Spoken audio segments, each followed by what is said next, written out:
शरण आलेल्या वाल्मिक कराडला अखेर अटक झालेली आहे। अटक केल्यानंतर सीआयडी वाल्मिक कराडला घेऊन आता बीड जिल्ह्यातल्या केजच्या दिशेने रवाना झाली। त्यानंतर काही वेळात वाल्मिक कराडचा ताबा बीड पोलिसांकडे देण्यात आलेला आहे। रात्री उशिरा रिमांडची सुनावणी घेण्याची विनंती सीआयडीने केज कोर्टाला केली होती। कोर्टाने सीआयडीची ही विनंती मान्य केली। केज कोर्ट आता रात्री उशिरा सुनावणी घेणार आहे। या सुनावणीच्या पार्श्वभूमीवर केज कोर्टाबाहेर सुरक्षा व्यवस्था वाढवण्यात आली आहे।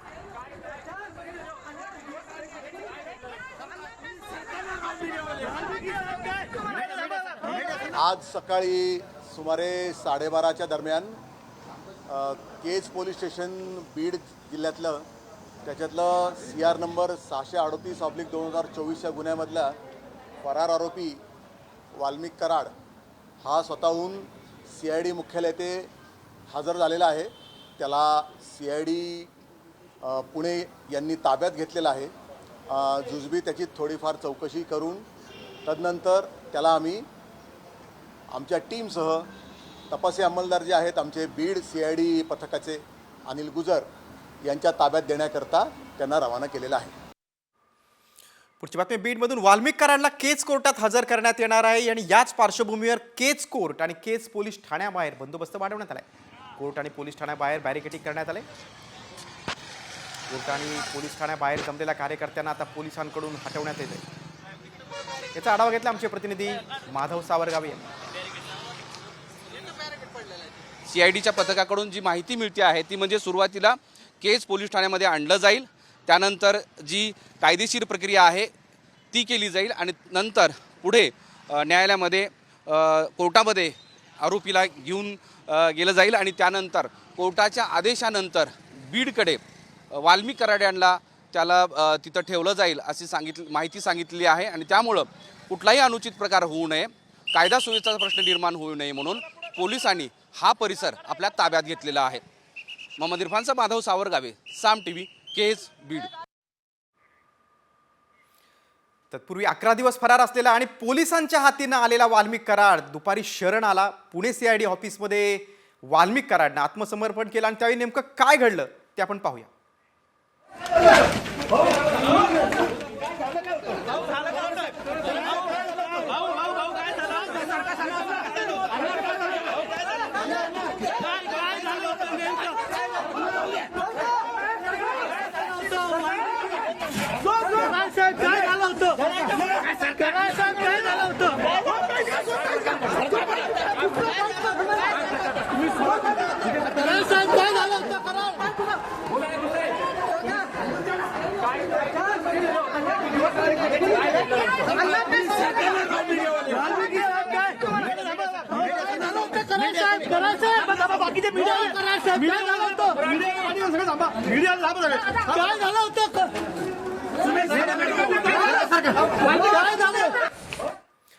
पुढच्या रिपोर्टकडे। सरपंच हत्या प्रकरणातील संशयित आरोपी वाल्मिक कराड पोलिसांना शरण गेला। मात्र वाल्मिक कराडची शरणागती ही पोलिसांनी नाकेबंदी केल्यामुळे आहे की आपला दबदबा कायम राहण्यासाठी, यावरचा हा स्पेशल रिपोर्ट। अखेर वाल्मिक कराडची शरणागती।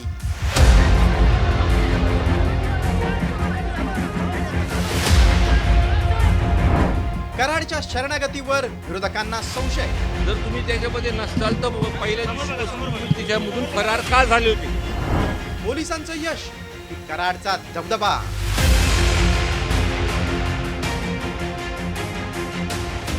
सरपंच संतोष देशमुख हत्या प्रकरणी संशयित आरोपी असलेल्या वाल्मिक कराडनं सलग 11 दिवस पोलिसांना गुंगारा दिला। एवढंच नाही तर वाल्मिक कराडचं लाईव्ह लोकेशन पुणे दाखवत असतानाही कराड पोलिसांना सापडला नाही। मात्र CIDनं वाल्मिक कराडच्या मालमत्तांवर टाच आणली आणि वाल्मिक कराडनं शरणागती पत्करली। मात्र वाल्मिक कराडनं आत्मसमर्पण केलं असलं तरी कराडच्या आत्मसमर्पणावर संतोष देशमुखांच्या मुलीनं सवाल उपस्थित केलाय। तितका वेळ का लागतोय? म्हणजे ते जर गुन्हेगार असतील तर मग ते स्वतः सिलेंडर होत आहेत, मग पोलीस यंत्रणा काय करते इतक्या दिवस? आणि जर आरोपी आहेत त्यांना जर वेळ लागत असेल इतका पकडण्यासाठी तर आम्ही न्यायाची अपेक्षा कधी करायची? आम्हाला न्याय कधी मिळणार? किंवा आज जे 3 आरोपी फरार आहेत त्यांना पण लवकरात लवकर अटक झाली पाहिजे आणि CDR नुसार जे आणखी आरोपी निघतील त्यांना पण तुम्ही लवकरात लवकर अटक करा। सरपंच संतोष देशमुख यांच्या निर्गुण हत्येप्रकरणी 7 जणांवर गुन्हा दाखल करण्यात आलाय। यातील 4 जणांना अटक करण्यात आली। तर कराडवर हत्येप्रकरणी नाही तर खंडणी प्रकरणी गुन्हा दाखल करण्यात आलाय. त्यामुळे सत्ताधारी आणि विरोधकांकडून वाल्मिक कराडवर मोक्का लावण्याची मागणी करण्यात आली. महत्वाची गोष्ट म्हणजे तुम्ही जर ह्याच्यामध्ये दोषी नसताल तर मग पहिल्या दिवशीपासून तुम्ही कशामुळे फरार झाले होते हा माझा विषय. जर तुम्ही त्याच्यामध्ये नसताल तर मग पहिल्या दिवशीपासून तुम्ही त्याच्यामधून फरार का झाले होते. इन्व्हेस्टिगेशनच्या अगोदरच गुन्हा कसा 302 होईल. इन्व्हेस्टिगेशन होऊ द्या ना. इन्व्हेस्टिगेशन झाल्याच्या नंतर गुन्हा दाखल होईल ना. अजून इन्व्हेस्टिगेशन होऊ द्या. 120B मध्ये बसतात का 302 मध्ये बसतात का मोकामध्ये बसतात, कोणत्या तरी कलमामध्ये ते बसणारच आहेत. फक्त खंडणीमध्ये नाही, इतर गुन्ह्यामध्ये सुद्धा येतील ना ते. वाल्मिक कराडच्या शरणागतीवर सत्ताधारी आणि विरोधी पक्षाच्या आमदारांकडून संशय व्यक्त केला जातोय. तर मुख्यमंत्री देवेंद्र फडणवीसांनी बीड प्रकरणातील आरोपींना फाशीची शिक्षा देण्याबाबत सर्व प्रयत्न करणार असल्याचा इशारा दिलाय. कुठलाही आरोपी आम्ही त्या ठिकाणी सोडणार नाही. सगळ्यांना शोधून काढू. काय वाटेल ते झालं तरी सगळे दोषी शोधून आणि जोपर्यंत ते फासावर लटकत नाही तोपर्यंतची सगळी कारवाई पोलीस करतील हा विश्वास मी त्यांना दिला आहे. तब्बल 11 दिवस वाल्मिक कराड प्रचंड कार्यक्षम अशी ओळख असलेल्या महाराष्ट्र पोलिसांना गुंगारा देत होता. मात्र पोलिसांनी वाल्मिक कराडच्या संपत्तीवर टाच आणण्याची घेतलेली भूमिका आणि कराडच्या पत्नीची केलेली चौकशी या दबावामुळे कराड शरण आला की अटक न होता यंत्रणेवर दबदबा कायम ठेवत स्वतःच्या गाडीतून जात शरणागती पत्करली याची चर्चा रंगली. Bureau report, Saam TV news. Walmik Karad Pune CID कार्यालयात शरण येण्यापूर्वी काय घडलं ते आपण पाहूया. सकाळी 7 वाजता पुण्यातील CID ऑफिस बाहेर वाल्मिक कराडचे कार्यकर्ते एकत्रित आले. बरोबर 2 तासांनी CID ऑफिस बाहेर माध्यम प्रतिनिधी आणि पोलिसांचा मोठा बंदोबस्त पाहायला मिळाला. 10 वाजता CID ऑफिस बाहेर पुणे पोलिसांकडून सुरक्षेचा आढावा घेण्यासाठी दाखल झाले. त्यानंतर 11 वाजता वाल्मिक कराड CID कार्यालयात दाखल होणार अशी माहिती समोर आली. 12 वाजता पुणे CID कडे सरेंडर करणार असल्याचं स्वतः वाल्मिक कराडकडून व्हिडिओ शेअर करण्यात. 12:15 वाजता MH23BG 2231 स्कॉर्पिओ या वाहनातून चेहरा लपवत वाल्मिक CID ऑफिसमध्ये दाखल झाला. CIDचे अतिरिक्त पोलीस महासंचालक प्रशांत बुर्डे यांनी वाल्मिकची चौकशी केली.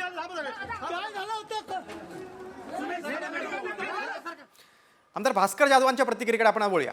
कराडचं शरण येणं हे नाट्य आहे का अशी शंका आता ठाकरे गटाचे आमदार भास्कर जाधव यांनी व्यक्त केलेली आहे.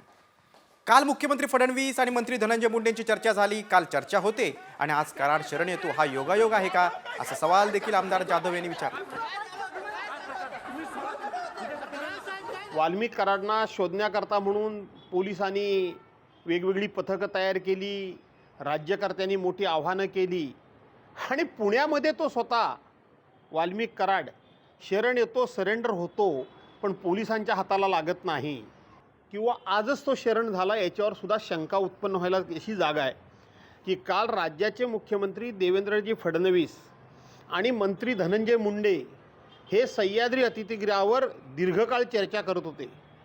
आता काल त्यांनी चर्चा करावी आणि आज वाल्मिक कराड त्या ठिकाणी शरण यावा, सरेंडर व्हावा हा योगायोग म्हणावा का पोलिसांच्या हाताला न लागता तो स्वतःच पोलीस स्टेशनला जावा हे सगळं घडवलेलं नाट्य आहे का अशी महाराष्ट्राच्या मनामध्ये शंका यायला जागा आहे. दरम्यान कराडच्या अटकेनंतर सरपंच संतोष देशमुख यांच्या मस्साजोग ग्रामस्थांची देखील तीव्र प्रतिक्रिया समोर आली आहे. मस्साजोग ग्रामस्थ उद्या आता जलसमाधी आंदोलन करणार आहेत. या जलसमाधी आंदोलनाची माहिती घेण्यासाठी गावात दवंडी देण्यात आली. देशमुख हत्या प्रकरणातील 3 आरोपींना अटक करण्याची मागणी ग्रामस्थांनी केलेली आहे. सकाळी ठीक 9 वाजता जलसमाधी आंदोलन होणार आहे ते मसदोगच्या ग्रामस्थांनी हजर राहो. उद्या सकाळी ठीक 9 वाजता जलसमाधी आंदोलन होणार आहे ते मसदोगच्या ग्रामस्थांनी हजर राहो. उद्या सकाळी ठीक 9 वाजता जलसमाधी आंदोलन होणार आहे ती महिला. पुढच्या रिपोर्टकडे. सरपंच हत्या प्रकरणी आरोपाच्या घेऱ्यात असलेल्या वाल्मिक कराडनं सरेंडर केलं. मात्र कराडच्या शरणागतीनंतर मंत्री धनंजय मुंडेंची डोकेदुखी वाढलेली आहे. नेमकं त्याचं कारण काय आहे पाहूयात या स्पेशल रिपोर्टमधून. कराडची शरणागती मुंडेंसाठी डोकेदुखी.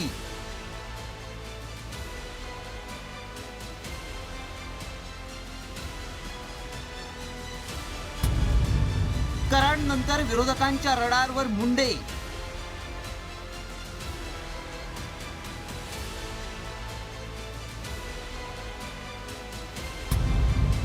विरोधकांकडून मुंडेंच्या राजीनाम्याची मागणी.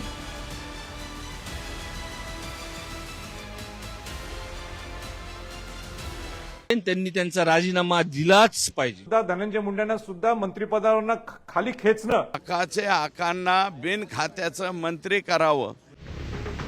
सरपंच संतोष देशमुखच्या हत्या प्रकरणात मंत्री धनंजय मुंडेंचे निकटवर्ती असलेल्या वाल्मिक कराडवर आरोप करण्यात येत आहेत. तब्बल 11 दिवसांनी वाल्मिक कराडनं पुण्यात शरणागती पत्करली आहे. मात्र त्यानंतर विरोधकांकडून धनंजय मुंडेंच्या राजीनाम्याची मागणी जोर धरू लागली आहे. हे संघटित गुन्हे जे पद्धतीच्या चालू आहेत हे कुठे थांबवायचं असेल तर त्या मंत्र्यांना सुद्धा, धनंजय मुंडेंना सुद्धा मंत्रिपदावरनं खाली खेचणं आणि पालकमंत्री तर मुळीच न देणं, या दृष्टिकोनातून तुम्ही सुद्धा भाष्य करणं गरजेचं आहे. किमान हे इन्व्हेस्टिगेशन होईपर्यंत आणि हे चार्जशीट दाखल होईपर्यंत आकाचे आकांना बिन खात्याचं मंत्री करावं अशी त्यांच्याच पक्षाचे आमदार प्रकाश सोळंके यांची मागणी आहे. दुसरीकडे वाल्मिक कराडच्या अटकेनंतर करण्यात येत असलेल्या मुंडेंच्या राजीनाम्यावर मुख्यमंत्री देवेंद्र फडणवीस यांनी सावध प्रतिक्रिया दिली आहे. जे पुरावे आहेत त्याच्या आधारावर कोणाला सोडणार नाही हे मी स्पष्टपणे सांगितलेलं आहे. त्यामुळे या संदर्भात वेळोवेळी पोलीस निर्णय करतील, पोलीस ब्रीफिंग करतील. जाणीवपूर्वक ही केस CIDला देण्यात आलेली आहे. त्यांना पूर्ण स्वायत्तता देण्यात आलेली आहे. कोणाचाही त्यांच्यावर दबाव चालवून घेतला जाणार नाही, कुठलाही दबाव राहणार नाही. सामाजिक कार्यकर्त्या अंजली दमनिया यांनी यापूर्वीच धनंजय मुंडे आणि वाल्मिक कराड व्यावसायिक भागीदार असल्याचा दावा केलाय. तर मुंडेंनीही कराड हे आपले निकटवर्ती असल्याची कबुली दिली आहे. त्यामुळे या प्रकरणाचा छडा लागेपर्यंत मुख्यमंत्री फडणवीस धनंजय मुंडेंचा राजीनामा घेणार की आरोपांकडे दुर्लक्ष करून मुंडेंना पाठीशी घालणार, याकडे संपूर्ण राज्याचं लक्ष लागलंय. Bureau report, Saam TV news. एकडे Dhananjay मुंडेंची डोकेदुखी वाढलेली आहे, दुसरीकडे आमदार जितेंद्र आव्हाडांनी मुंडेंवर काय निशाणा साधलाय बघा. वाल्मिक कराडचा बाप कॅबिनेटमध्ये बसलाय असं म्हणत नाव न घेता धनंजय मुंडेंवर जितेंद्र आव्हाडांनी आरोप केले. त्यामुळे वाल्मिक कराडवर हत्येचा गुन्हा दाखल होणार नाही असा दावा देखील आव्हाडांनी केलेला आहे.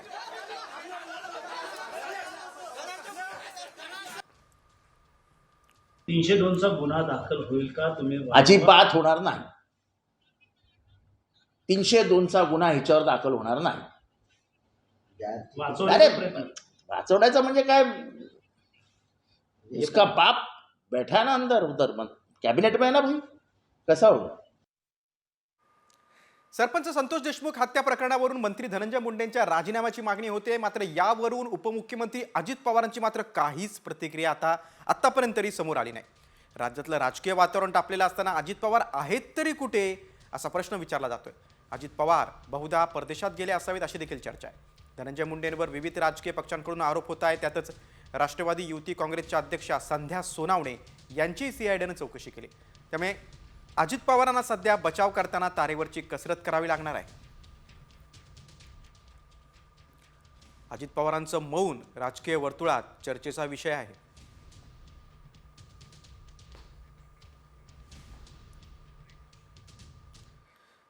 आता खासदार बजरंग सोनावणेंच्या वक्तव्याकडे वळूया. सरपंच हत्या प्रकरणाचा पारदर्शक तपास झाला पाहिजे अशी मागणी बीडचे खासदार बजरंग सोनावणे यांनी केलेली आहे.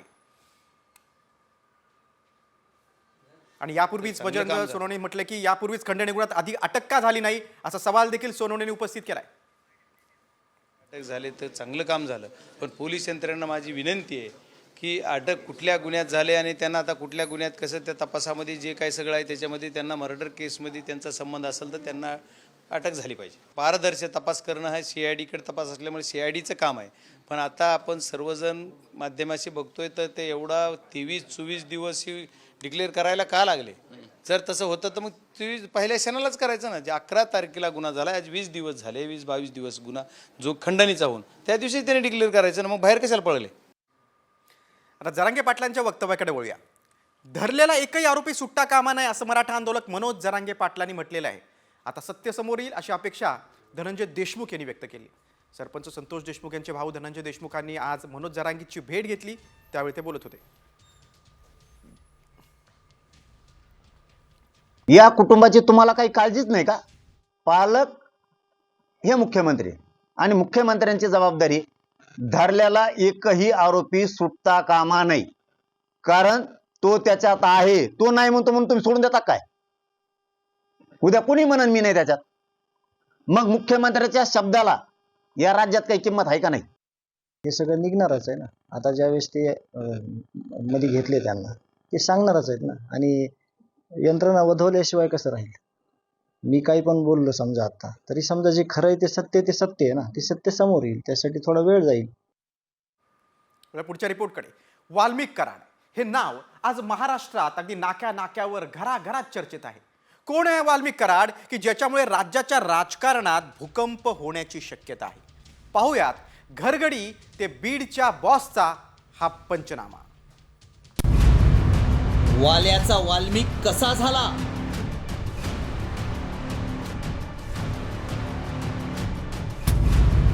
वाल्मिक कराड कसा झाला बीडचा बॉस?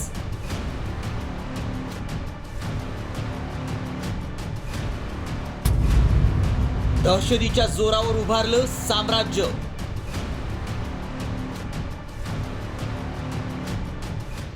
बीड सरपंच हत्येप्रकरणी पुढे आलेलं वाल्मिक कराड हे नाव सध्या राज्यभरात गाजतंय. वाल्मिक कराड हा परळी तालुक्यातल्या पांगरी गावचा रहिवाशी. 10वी नंतर पुढील शिक्षणासाठी तो परळीत आला आणि परळीचा डॉन झाला. उपजीविकेसाठी त्यानं VCR भाड्यानं दिला, तर कधी जत्रेत सिनेमे दाखवून वाल्मिकीनं पोट भरलं.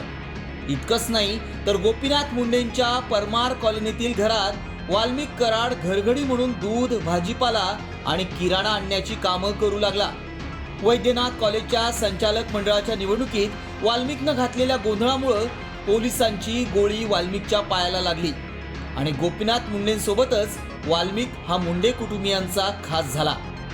परळीच्या थर्मल प्लांटमध्ये लहान सहान कंत्राटं मिळवून वाल्मिकनं आपली घरगडी ही ओळख मिटवून स्वतःचं साम्राज्य उभं करण्यास सुरुवात केली. 2010 नंतर मुंडे बंधूंमध्ये निर्माण झालेलं वितुष्ट हे वाल्मिकसाठी फायद्याचं ठरलं. याच काळात त्यानं पंडितांना मुंडे आणि धनंजय मुंडेंसोबत जवळीक वाढवत राजकारणात आपला जम बसवला आणि वाल्मिक हा बीडचा वाल्मिक अण्णा म्हणून राजकारणात पुढे आला. याच वाल्मिक कराडच्या राजकीय कारकिर्दीवर एक नजर टाकूया. परळी नगर परिषदेचा तो माजी नगरसेवक होता. याशिवाय परळी नगर परिषदेचा उपनगराध्यक्ष आणि माजी गटनेता देखील होता. तो नाथ प्रतिष्ठानचा सदस्य आहे. याशिवाय बीड जिल्हा स्थायी समितीचा देखील सदस्य आहे. गेल्या 10 वर्षांपासून परळी मतदारसंघातील धनंजय मुंडेंच्या राजकीय व्यवस्थापनाची जबाबदारी त्याच्यावर आहे. धनुभाऊंचं ज्याच्याशिवाय पानही हलत नाही तो वाल्मिक कराड, अशी वाल्मिकची पंकजा मुंडेंनी करून दिलेली ओळख अनेकांना अचंबित करणारी ठरली. धनंजय मुंडेंच्या साथीनं उभारलेली संपत्ती आणि प्रतिष्ठा ही बीडच्या राजकारणात कायम चर्चिली जायची. याच वाल्मिक कराडनं पुण्यातील CID कार्यालयात शरणागती पत्करली. मात्र वाल्मिक कराडच्या शरणागतीमुळं बीडच्या राजकारणात काय भूकंप घडतात आता हेच पाहायचंय. ब्युरो रिपोर्ट, साम TV न्यूज. सरपंच संतोष देशमुख हत्या प्रकरणात आतापर्यंत 7 पैकी 4 आरोपींना अटक करण्यात आली, तर अजूनही 3 आरोपी फरार आहेत. नेमके आरोपी कोण आहेत पाहूयात. बघा, प्रदीप घुले, जयराम चाटे, महेश केदार आणि विष्णू चाटे हे अटक झालेले आरोपी आहेत. अटक न झालेले आरोपी नावं बघा. सुदर्शन घुले, सुधीर सांगळे आणि कृष्णा आंधळे यांना अद्याप अटक झालेली नाही. बीड सरपंच हत्या प्रकरणातल्या विविध बातम्यांचा आपण वेध घेतला. आता राज्यातल्या इतर बातम्यांकडे वळूया. लाडक्या बहिणींसाठी आता पुढची बातमी महत्त्वाची आहे. डिसेंबरमध्ये लाडक्या बहीण योजनेच्या लाभार्थ्यांची संख्या 5 लाखांनी वाढलेली आहे. 2 दिवसापूर्वी 2,52,00,000 बहिणींना प्रत्येकी 1,500 रुपये वितरित झालेले आहेत. बँक खात्याला आधार जोडणीची प्रक्रिया पूर्ण झालेली आहे आणि त्यामुळे या संख्येत वाढ झाली. निवडणुकीपूर्वी दाखल केलेल्या सुमारे 12 लाख अर्जांसोबत आधार कार्ड आता जोडलं गेलेलं नव्हतं. त्यातील 5 लाख अर्जांची आधार जोडणी पूर्ण झाल्यानं प्रत्येकी 1,500 रुपये जमा झालेत.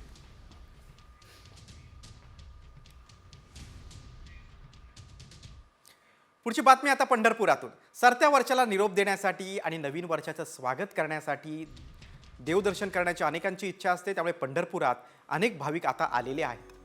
विठ्ठल दर्शनानं नवीन वर्षाची सुरुवात करण्यासाठी अनेक भाविक आज पंढरीत दाखल झालेले आहेत.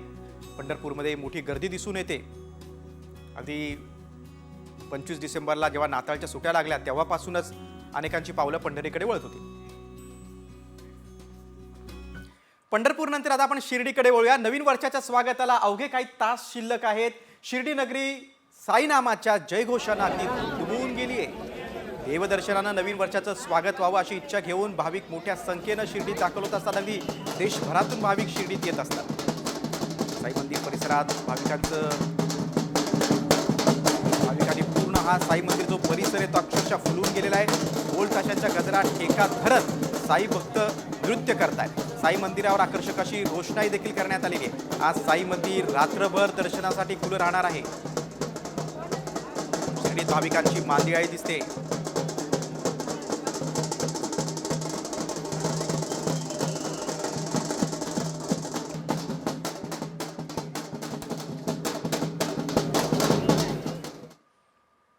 शिर्डीनंतर आपण मुंबईकडे वळूया. मुंबईत 31चा जल्लोष पाहायला मिळतोय. गेटवे ऑफ इंडिया इथे मुंबईकरांचं अगदी पर्यटकांनी मोठी गर्दी केलेली आहे.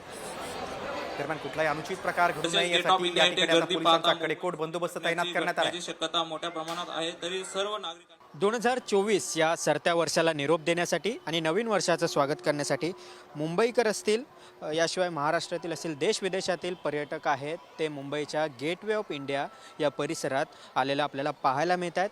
मात्र कायदा आणि सुव्यवस्था अबाधित राखण्यासाठी कोणतेही गालबोट लागणार नाही यासाठी आणि कायदा सुव्यवस्था अबाधित राखण्यासाठी मोठ्या प्रमाणात पोलीस बंदोबस्त आहे तो देखील या ठिकाणी तैनात करण्यात आला आहे. पोलिसांचं बारीक लक्ष प्रत्येक ठिकाणी आहे. कुठे काही चुकीचं काही घडत नाही का ना या सगळ्यावर पोलिसांचं आहे ते बारीक लक्ष आहे. मुंबईवर एक धुक्याची चादर ही पाहायला मिळते.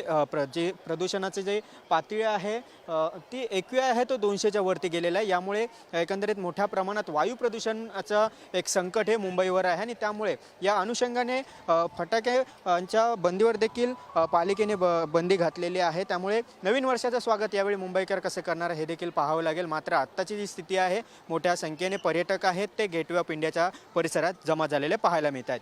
व्हिडिओ जर्नलिस्ट नितीन कराडसह Girish Kamble, Saam TV, Mumbai. Gate of India इथं कसा माहोल आहे आपण पाहिला. तर पुढच्या रिपोर्टकडे. 31च्या पार्टीसाठी सगळेच जण सज्ज आहेत. नवीन वर्षाचं स्वागत करण्यासाठी हॉटेल, रेस्टॉरंट, बार मध्ये देखील अगदी विशेष व्यवस्था करण्यात आलेली आहे. परंतु आज शिक्षकांवर मात्र संक्रांत आली आहे असंच म्हणावं लागेल. कारण पार्टीच्या मूडमध्ये असणाऱ्या शिक्षकांनी आमचा हा रिपोर्ट जरूर पाहावा. शिक्षकांना बारमध्ये नो एंट्री.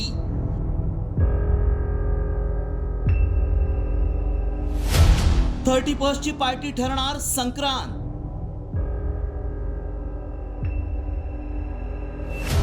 मद्यपी मास्तरांवर विशेष पथकाची नजर.